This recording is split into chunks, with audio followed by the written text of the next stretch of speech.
ముంబైకి చెందిన యువ నటి కాదంబరి జైత్వానిపై వైసీపీకి చెందిన కీలక నేతలు పోలీసులు వేధింపులకు పాల్పడ్డారనే వార్తలు నెట్టింట జోరుగా వినిపిస్తున్నాయి.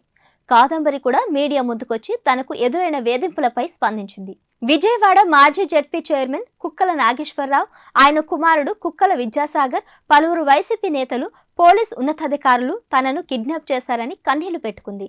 కుక్కల విద్యాసాగర్ తనకు రోజు అసభ్యకర రీతిలో మెసేజ్లు పంపేవారని, వాట్సాప్లో కాల్ చేసి నగ్నంగా నిలబడేవాడని, తనను దారుణంగా వేధించాడని వాపోయింది. ఏపీ ప్రభుత్వంలోని కీలక నేతలు, టాప్ పోలీస్ ఆఫీసర్లు గ్యాంగ్గా మారి తనను చిత్రహింసలకు గురి చేసినట్లు చెప్పుకొచ్చింది. దీంతో ఏపీ ప్రభుత్వం దీనిపై ఫోకస్ పెట్టింది. ఇందులో ఎవరెవరి పాత్ర ఎంత ఉందో తేల్చాలని విచారణకు ఆదేశించింది. ఇంతకీ విషయం ఏమిటంటే, వైసీపీ నేత కుక్కల విద్యాసాగర్ కొన్నేళ్ల క్రితం హైదరాబాద్లో ఓ పెళ్లికి వెళ్లారు. అక్కడే ఆయనకు పరిచయమైంది సినీ నటి కాదంబరి జైత్వాని. ఆ తర్వాత వారిద్దరి మధ్య మాటలు కలిశాయి. ఫోన్లో మాట్లాడుకోవడం, వీడియో కాల్స్ చేసుకోవడం, కలిసి తిరగడం లాంటివి జరిగాయి. ఇక ఆఖరికి ఓ రోజు తనను పెళ్లి చేసుకోవాలని విద్యాసాగర్ను కాదంబరి కోరింది.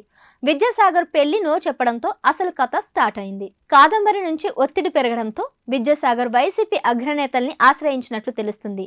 ఆమెను వదిలించుకునేందుకు వైసీపీ పెద్దల్ని ఆశ్రయిస్తే ఐపీఎస్ల సాయంతో ఆమెను ముంబైకి వెళ్లి అరెస్ట్ చేశారు. ఆ తర్వాత విజయవాడకు తీసుకొచ్చి వేధింపులకు పాల్పడినట్లు ఆరోపణలున్నాయి. ఇందులో ఐపీఎస్ అధికారులు విశాల్ గునితో పాటు కాంతిరాణా టాటా పాత్రపై ఆరోపణలు రావడంతో సర్కార్ సీరియస్ అయింది. ముంబై నటి కాదంబరిపై వేధింపుల వ్యవహారంలో ఐఏఎస్ల పాత్రతో పాటు వైసీపీ నేతల పాత్రను తేల్చాలని ఏపీ సర్కార్ ఆర్డర్ వేసింది. ఉన్నత స్థాయి విచారణ చేయాలని సీఎం చంద్రబాబు ఆదేశాలు జారీ చేశారు. జైత్వానితో ఆన్లైన్లో ఫిర్యాదు తీసుకోవాలని ఆదేశాలు ఇవ్వడమే కాకుండా ప్రతి అంశాన్ని క్షుణ్ణంగా దర్యాప్తు చేయాలని సూచనలు చేశారు.